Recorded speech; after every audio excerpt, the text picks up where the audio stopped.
বিউলির ডাল গোটা, এটা খোসা ছাড়ানো। এটাতে হাফ কাপ ছোলার ডাল, এটা একসঙ্গে ভিজতে দিয়ে দেবো। এরপর একটু হালকা মেথি দিয়ে এগুলো বেশ ভালো করে ধুয়ে নেবো, এরপরে ভিজতে দেবো। সারা রাত ভিজবে, সকালে এটা বাটা হবে। এবার 1 কাপ যে চাল, ভাতের চাল 1 কাপ। দেখুন এটা হচ্ছে ভাতের চাল 1 কাপ দিলাম। এটা আপনারা যে চাল খান সেই চালই দিতে পারেন, কোনো অসুবিধা নেই। আর এটা হচ্ছে আতপ চাল, 1 কাপ আতপ চাল দিলাম। এটা ঢেলে দিয়ে এখানে 1 কাপ আতপ চাল দিলাম। আর এখানে দিয়েছি 1 কাপ বিউলির ডাল গোটা, ওটা বিউলির ডালটা, আর হাফ কাপ ছোলার ডাল, আর মেথি দিয়েছি। এগুলো সব একসঙ্গে আলাদা করে ধুয়ে ভিজতে দিয়ে দেবো। সারা রাত ভিজবে, তারপর সকালে এটা পেস্ট করে রেখে দেবো। তারপর আমাদের ধোসা হবে এটাতে। ডাল তো রাত্রে ভিজিয়ে রেখে দিয়েছিলাম। এই দেখুন ডালগুলো বেশ ভালো করে পিষে নিলাম। এই দেখুন এরকম একটা স্মুথ পেস্ট বানাতে হবে। এই দেখুন এখানে কিন্তু একদম এইভাবেই বানাবেন। ডালগুলো সারা রাত ভিজিয়ে রেখে এই সকালে এটা পেশা হচ্ছে। এই দেখুন চালটাও ভালো করে পিষে নিয়েছি। এই দেখুন এরকম স্মুথ পিষতে হবে। এই দেখুন এরকম হবে। চাল ডাল আমার পেছানো হয়ে গেল। রাত থেকে ভিজিয়ে রেখেছিলাম সবগুলোই। সকালে উঠে এগুলো সব ভালো করে মিক্সিতে পিষে নিলাম। আমি চাল ডালটা একসঙ্গে মিশিয়ে নিচ্ছি। এই দেখুন চাল ডালগুলো একসঙ্গে দিয়ে দিলাম। এবার একটু জল দিয়ে দিচ্ছি, কিন্তু এটা হাতে করে আপনাদের মিশিয়ে মাখতে হবে, কারণ এটা হাতে করেই করতে হবে। অন্য কিছুতে করলে সেভাবে ফুলবে না, সেজন্য এটা হাতে করেই করতে হবে, মাখতে হবে। এরপর এটা 7-8 ঘন্টা ঢাকা দিয়ে রেখে দেবো। এই দেখুন এবার একটু নুন দিয়ে দিলাম। নুন দিয়ে এটা এখন 7-8 ঘন্টা ধরে ঢাকা থাকবে। এই দেখুন এবার একটু তেল দিয়ে দিলাম ধোসা মশলাটা বানাবার জন্য। তেলটা গরম হয়ে গেলে একটুখানি দিয়ে দিলাম সর্ষে।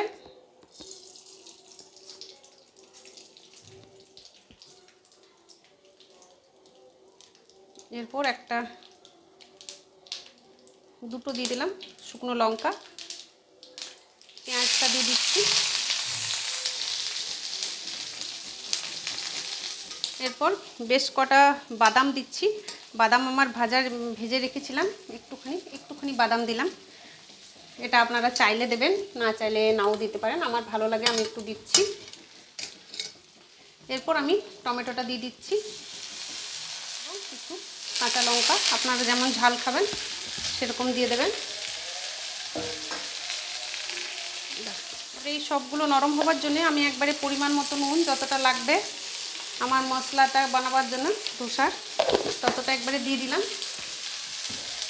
কিছুগুলো কারি পাতা দিয়ে দিলাম গন্ধের জন্য। সবসময় যদি বাড়িতে কারি পাতা গাছ না থাকে, আপনারা একটা কাজ করবেন, কারি পাতাগুলো বেশ সুন্দর করে ধুয়ে একটা কোটোর মধ্যে কারি পাতাগুলোকে রেখে ফ্রিজে রেখে দেবেন, তাহলে অনেক দিন পর্যন্ত ফ্রেশ থাকবে।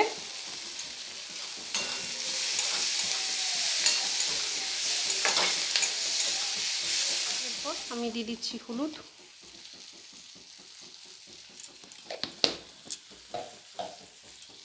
আর এখানে একটু কালারের জন্য একটুখানি লঙ্কা গুঁড়ো।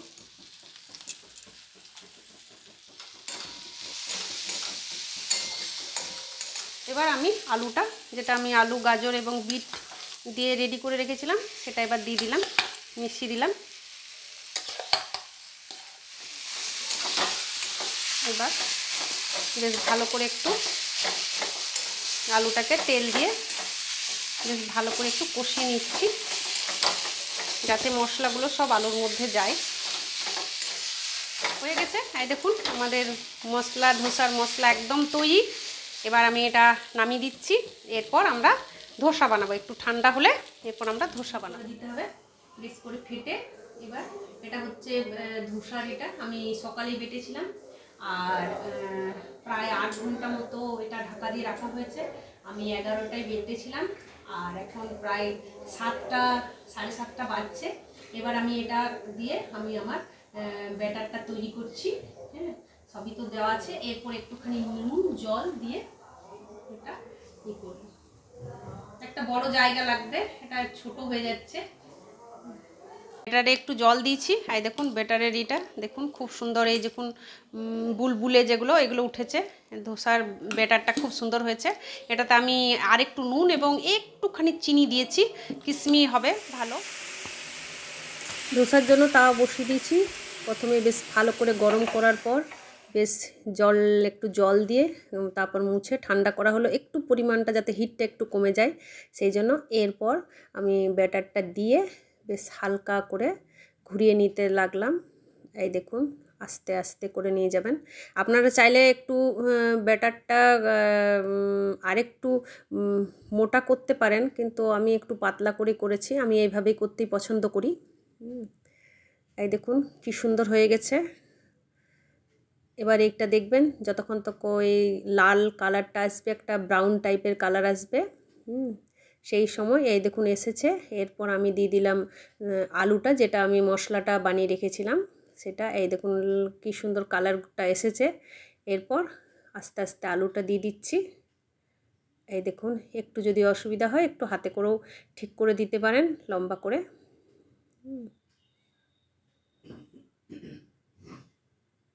এই দেখুন বেশ লাল হয়েছে, এই দেখুন সুন্দর হয়েছে।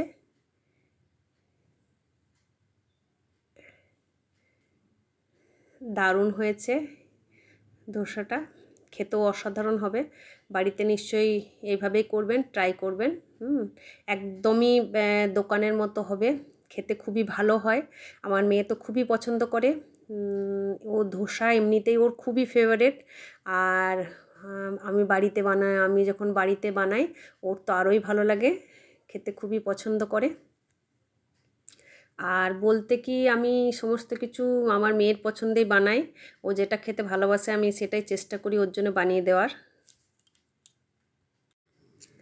এই দেখুন সাম্বারে তড়কা লাগিয়ে দিলাম, সাম্বার আমাদের রেডি। সাম্বারের রেসিপি আপনাদেরকে অন্য নেক্সট ভিডিওতে দেখিয়ে দেবো। ভিডিওটা এমনিতেই অনেকটা বড় হয়েছে, নেক্সট ভিডিওতে আপনারা সাম্বারের রেসিপি পাবেন। এই দেখুন অসাধারণ কালার হয়েছে এবং খেতেও খুব ভালো লাগে। আপনি ইডলি ধোসা এবং এমনি খেতে পারেন। এর সঙ্গে এই দেখুন চাটনিতেও তড়কা লাগিয়ে দিয়েছি, চাটনিটাও খুব সুন্দর হয়। এটাও আমি নেক্সট ভিডিওতে আপনাদের দিয়ে দেব। এই দেখুন ধোসা রেডি। আপনাদের ধোসা, সাম্বার আর চাটনি। আপনাদের যদি আমার রেসিপিটা ভালো লেগে থাকে তো প্লিজ লাইক করুন, কমেন্ট করুন এবং শেয়ার করুন।